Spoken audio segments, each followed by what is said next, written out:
Hi, everyone. Good morning. It is 10:30 in the morning in Winter Park, Florida.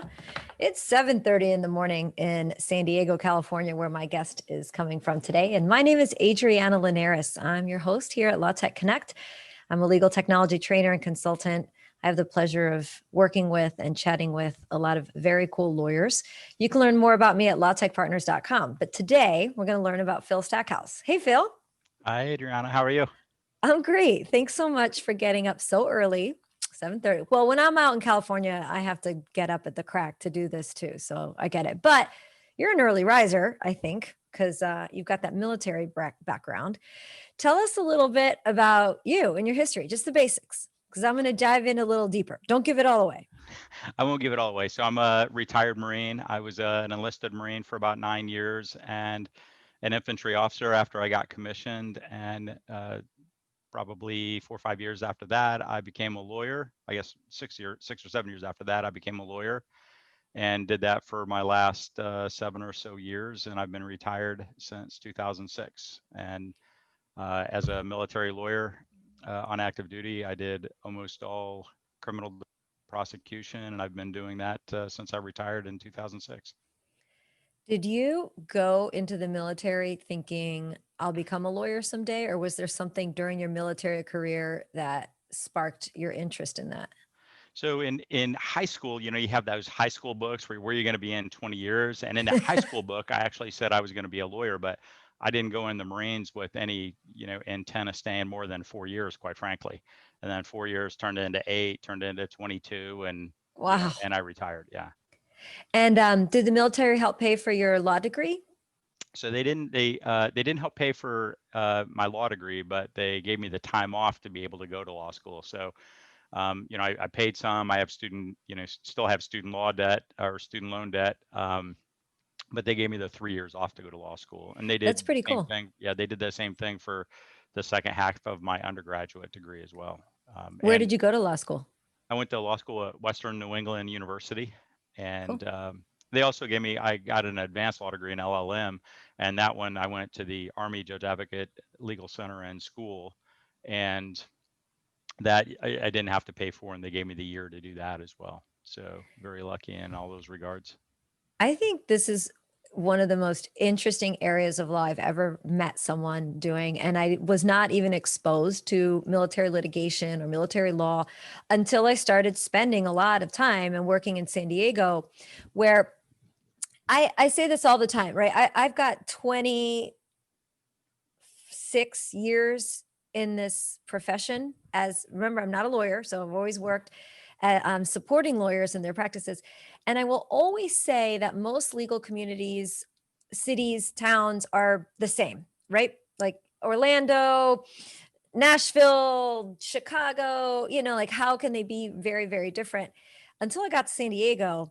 And I found that San Diego, because of the border issues, because of Indian reservations, Native American reservations, because of the large military presence there, is a very, very unique legal community because it has like, some cities might have only one of those, but here San Diego has, and military presence there is so great. And the military lawyers, I just meet so many of them, and not that there's that many, but it's really, really interesting.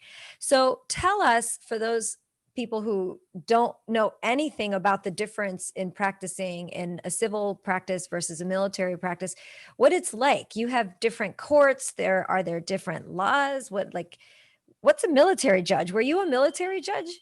So I wasn't a judge. I actually went through. I got screened to be a judge, and while I was getting my LLM in Charlottesville, Virginia, I concurrently took the military judges court and got sworn in and certified as a judge. But there were some personnel changes that happened after we graduated, and I ended up becoming the senior defense counsel at a Marine base in eastern North Carolina called Camp Lejeune. My Um, brother went to Camp Lejeune for yeah, did you know my brother is ex Air I didn't Force? know. No. Yeah, and he's in San Diego now, not in the military. He's a bartender. But yeah, so anyway, sorry, side story. See, you and I, Yeah. if it wasn't for Renee Stackhouse. Yeah. Um, Back to you, Phil. Yeah. So, but tell me, there are military judges and they're different, and there's military lawyers. This is not like everyday practice. Yeah, it's not. It's kind of nichey. It's very, it's very eh, similar to rule wise, like the military rules of evidence are very similar to the federal rules of evidence. The military rules for court martial are unique because of the sort of expeditionary nature of the military. But so you have to learn new codes. The military rules of evidence are very familiar, and then there's the lingo, which is sometimes the hardest part. Is Huh.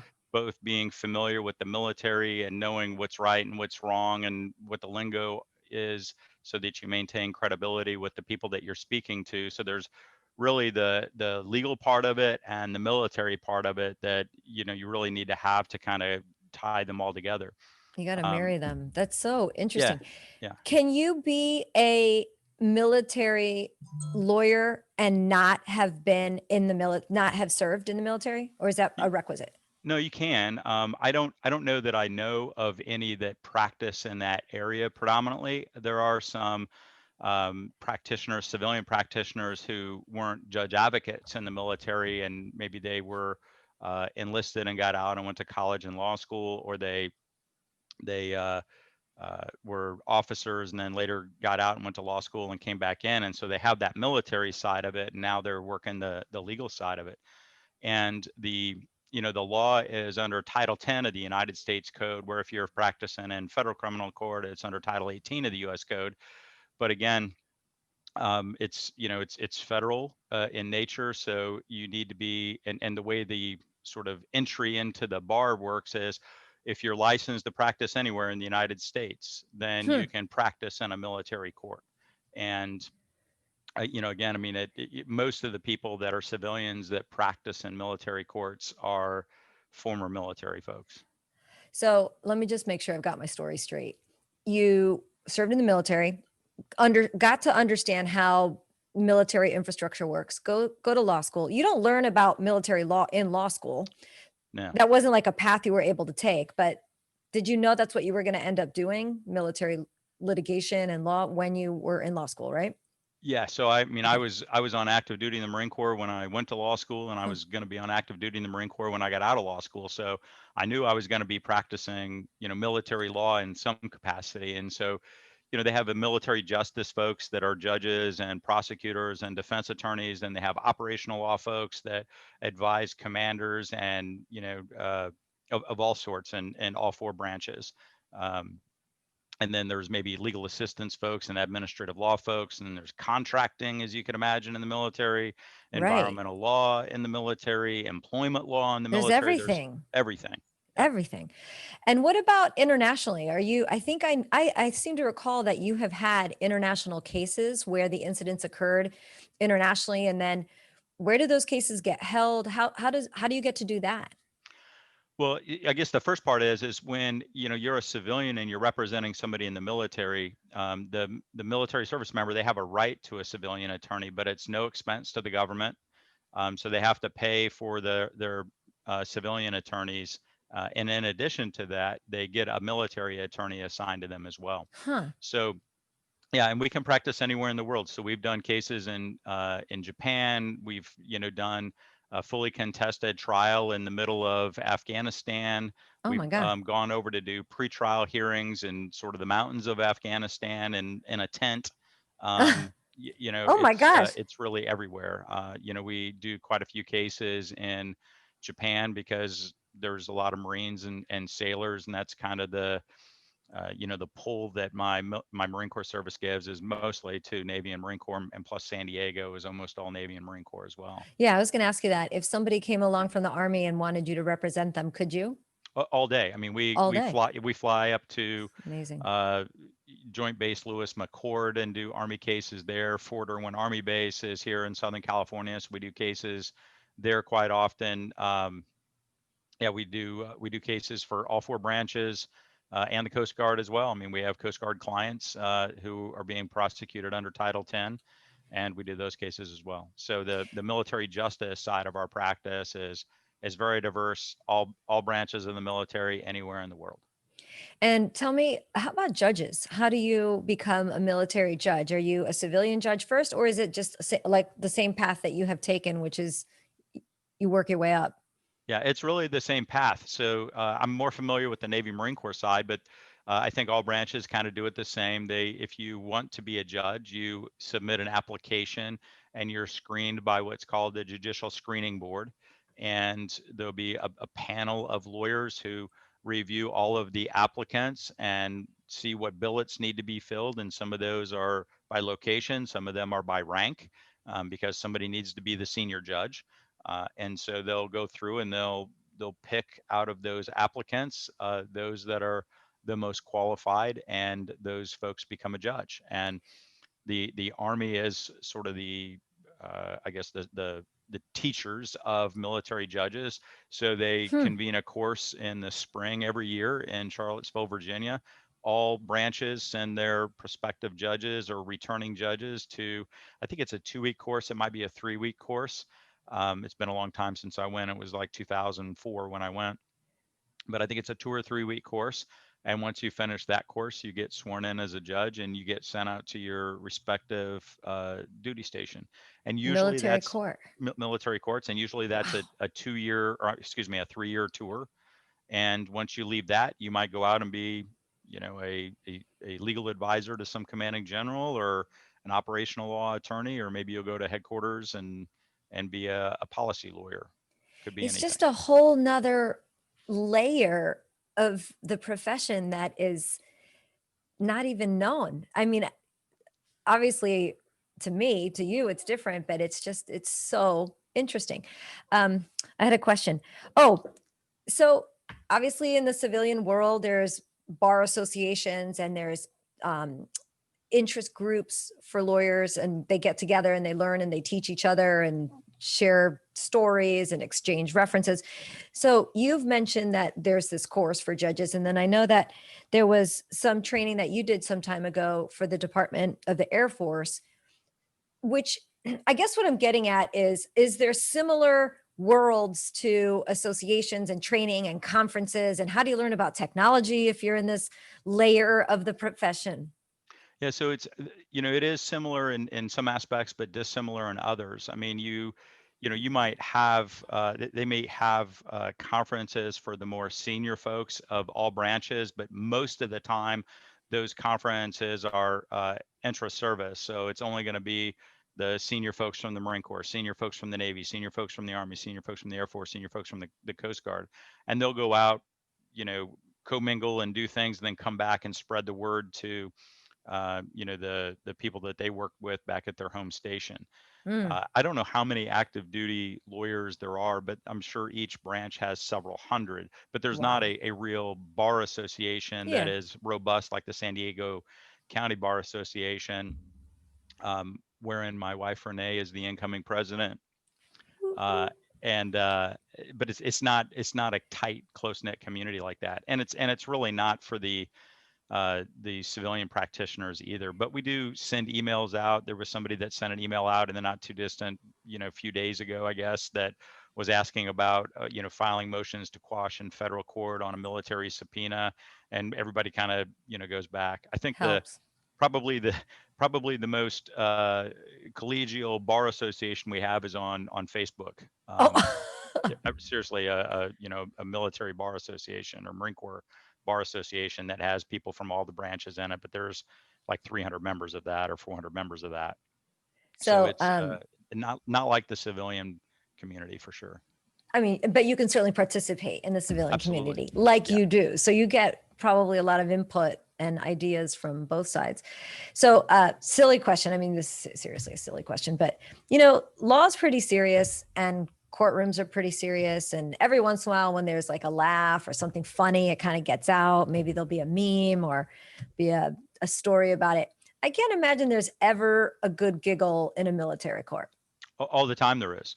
Come on. Yeah, It no, seems so there seriously serious. is. And once people treat it very serious when they come in, and it is Of serious course. business. I mean, it is still a jurisdiction that has the death penalty as an authorized sentence, for charges beyond that just of murder.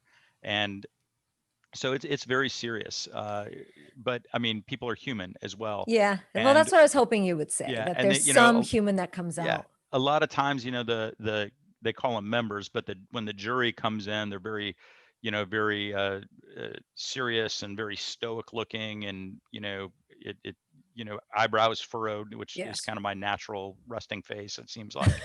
um, but look, I mean, if you can relax them a little bit and let them know that this is just, it's a duty that you have, and it's no different than any of the other serious duties that these men and women have in any other uh, assignment that they get on any given day, because the stuff of being in the military is very serious business a lot of times, Yeah. whether it's pushing paper or supporting in support of the war fighter, or jumping out of airplanes or dropping bombs, or engaging in combat operations. It's all very serious stuff.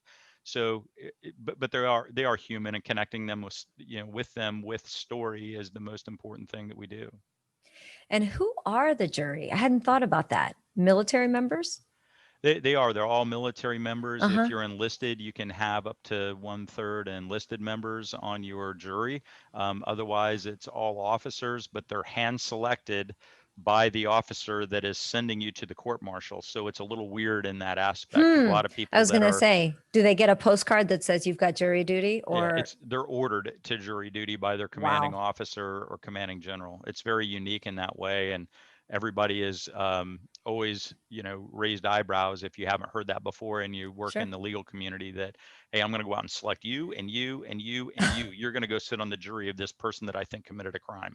Oh, wow. And but I will tell you, by and large, the juries are fair. They are, they look at the So facts, good to and hear. they Of call course. straight balls and strikes, and they're not worried about repercussions for the most part. And I mean, the super educated juries that we get, and Yeah. very experienced juries.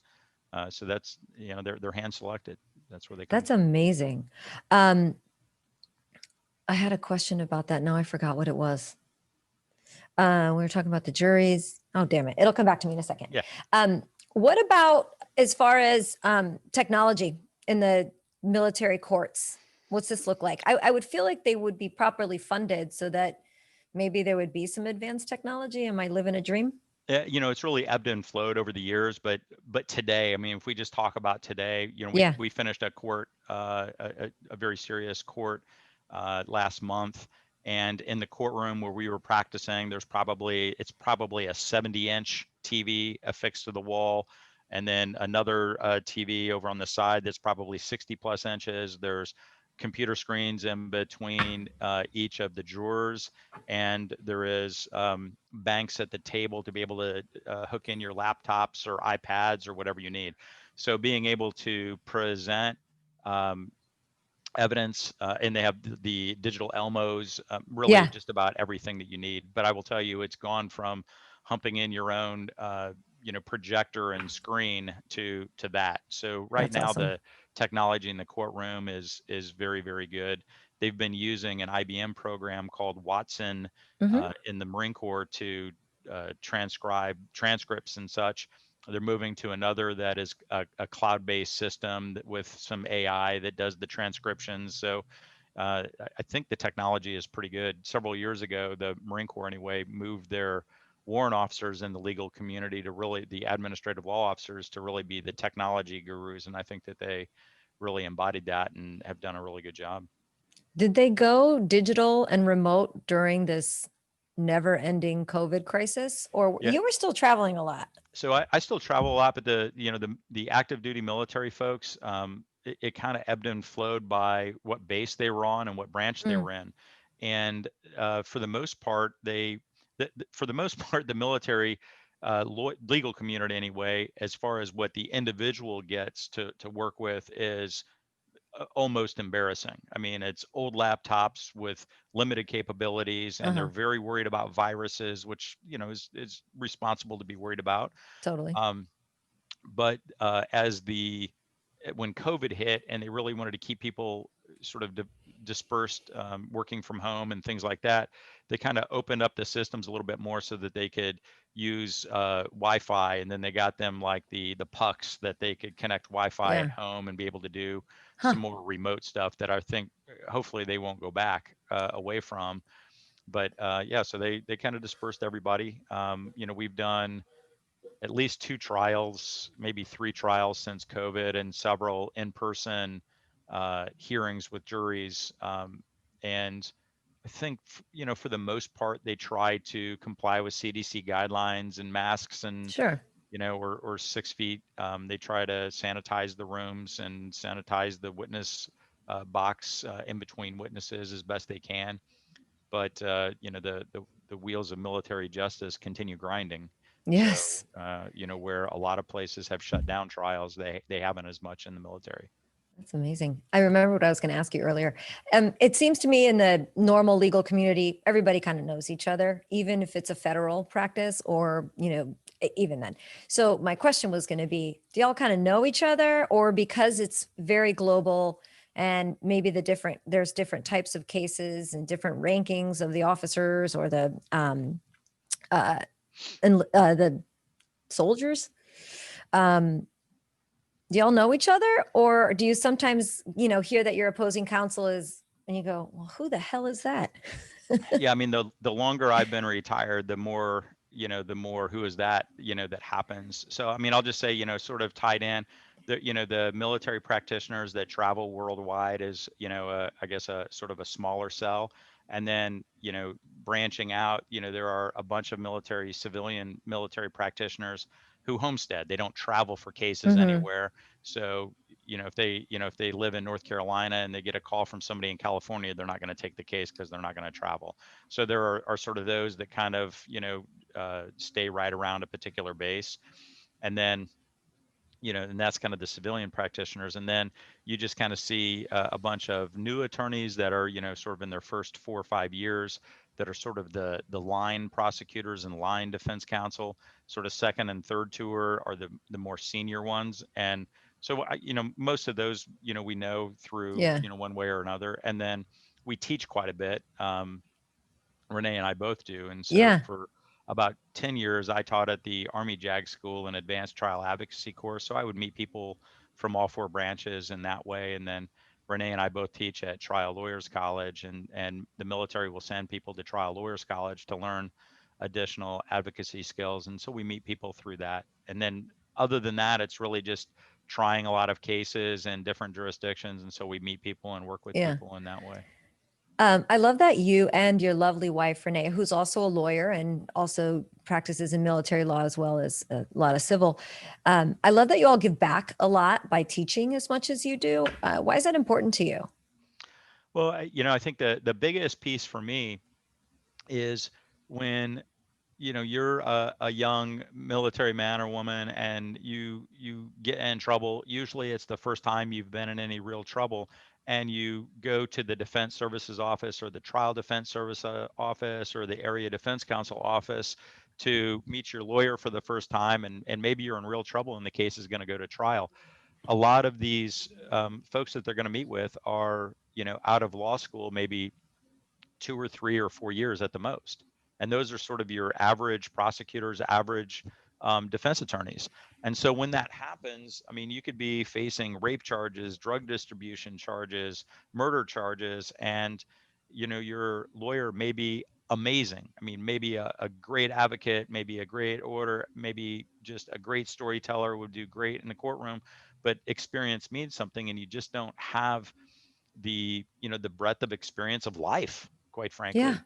And so being able to bring some of that to those younger lawyers, to be able to help those service members that maybe can't afford to hire a civilian attorney, or maybe um, can't get a more senior military attorney assigned to them, to put those younger attorneys in the very best place to be able to represent their clients in the very best way that they can and give them the defense that they deserve. And so anytime that we have the opportunity to do that, we do it. Yeah, I love that about both of you and everyone else who contributes constantly back to the community. It's just so critical and important. Um, Tell me about your technology. What do you have in your tech stack these days? Are you a Yeah, it's PC? Are you a Mac? You travel like crazy. You get put into quarantine in this yeah. nice room behind you by your wife. So, right now I'm about half PC, half Mac. I mean, I Okay, have I have a MacBook interesting. Pro that's a little bit older that I love. I feel like I want to go back to Mac, but right now I'm using a ThinkPad that's pretty robust. It's got Yeah. 32 gig of RAM and terabyte SSD drive. We're pretty cloud based, but today they're recording everything, so we get everything in video, and then we'll rip the video or the audio off the video and send it to get transcribed on a cloud Mm-hmm. based program. So we have a NAS drive at the office, a 16 terabyte NAS drive to hold videos and audio that we can remote into. So right now it's a ThinkPad. Yeah, a ThinkPad, the Lenovo ThinkPad. We have iPads and iPhones, so it's a little bit of a mess that way, and lots of video stuff. So we use Logitech webcams. That's what we're on right now, Mm-hmm. and then we were pretty early adopters because we have clients all over the world with video Skype when it first came out. Yeah, yeah, But now we've been Zooming for probably 4 years, I would guess, or 3 years, because we have clients on the East Coast and in Japan. So it's the way that we can try to build a trust relationship with our clients yeah. and really establish some emotional connection with our clients when we don't get to see them. I mean, it costs thousands of dollars to fly us to Japan. It's true. So we get over there for a motions hearing, we get over there for trial. So when do you build your relationship with the person that you're Mm. representing? So we've been doing that for a long time as well. And I should have just asked you basic. Tell me a little bit about your practice. You have an office in downtown San Diego. You have a lovely home office too. And tell me a little bit about the size of your practice and just the basics. Yeah, so right now it's just me, and I have a law clerk that's waiting for. We're actually both waiting for California bar exam results. So fingers crossed for January.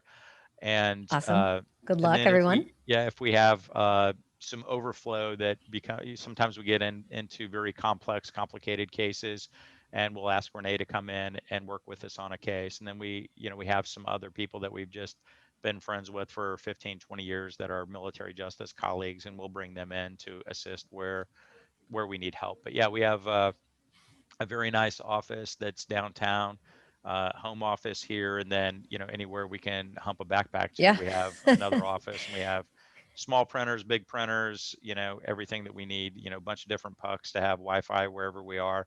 So we haven't had any real problems with being in the middle of Afghanistan and being able to communicate with people back in the States, That's amazing. and do whatever we need.